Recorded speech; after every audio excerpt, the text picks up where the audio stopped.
क्यों न तर्क ताल्लुक की इब्तिदा करता। वो दूर देश का बासी था, क्या वफा करता।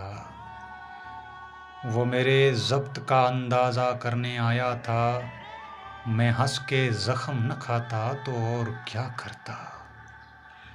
और हज़ार आईना खानों में भी मैं पा न सका, वो आईना जो मुझे खुद से आशना करता।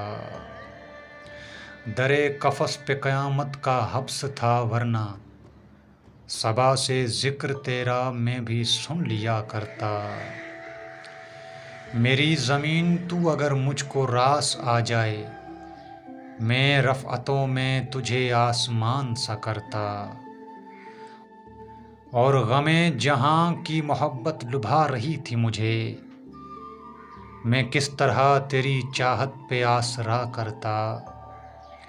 अगर ज़ुबान न कटती तो शहर में मोहसिन, अगर ज़ुबान न कटती तो शहर में मोहसिन, मैं पत्थरों को भी एक रोज़ हमनवा करता।